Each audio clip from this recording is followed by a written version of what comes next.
Today is the one-year anniversary of the Me Too movement.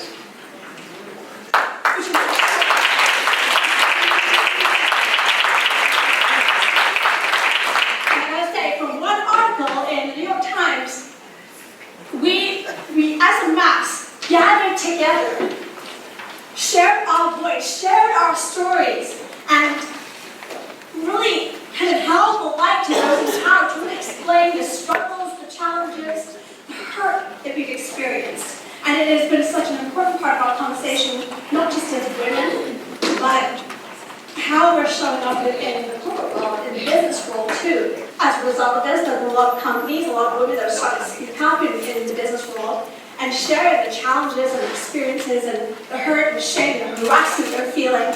And this is our time. This is our time to speak up. You know, as a result of this movement, just this last Sunday, I believe, was the California became the first state to require that in publicly traded companies, there has to be at least one woman on the board of directors. The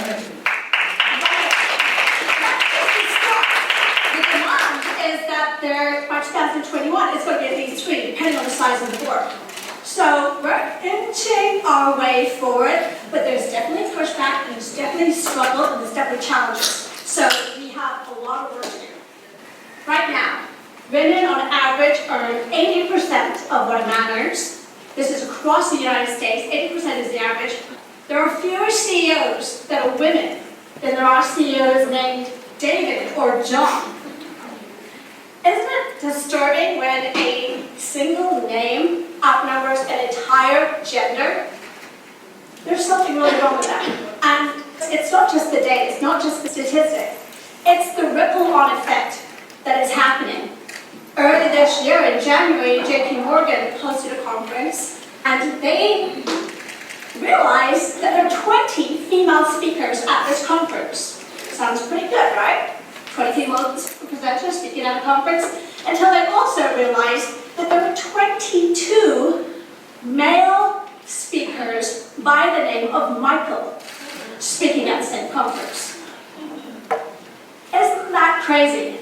That one name, again, outnumbers an entire gender. This is not JP Morgan's fault. You know, what happens is, in a lot of these kinds of conferences, they just require a representative of the company to come and speak at the event. So the company can send whoever they want. Well, invariably, the company sends a CEO.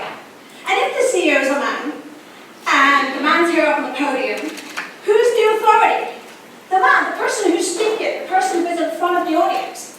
So we women are sitting in the audience and looking up as what is usually the male who's giving the information, and in our minds, just subconsciously what's happening is that person's the expert, that person's the authority. Because they're up on the podium, they're the ones giving the information. The person that gives the information is the expert. Not the one me, here sitting in the audience. Me, a woman. So there's this ripple-on effect that starts to happen when we see more and more men speaking, more and more men sharing their voice. And so my vision is to really change that.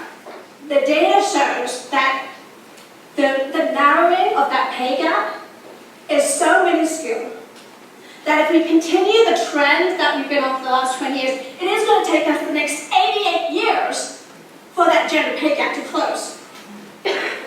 So we need to do something different. So my vision is to see, by the year 2025, 100 female CEOs in the Fortune 500. Right now, there are 25 women that are CEOs out of 500 companies. It's not even close to where we want to get to, but it's a huge start. And I want to see that happen, and that means that each of us here in this room are an important part of that conversation, are an important part of ensuring that we're making this happen. So that's what I want to talk about today, give you some strategies so that you feel that you can walk away from here and be part of the conversation, be part of the story, and lead the way for women everywhere.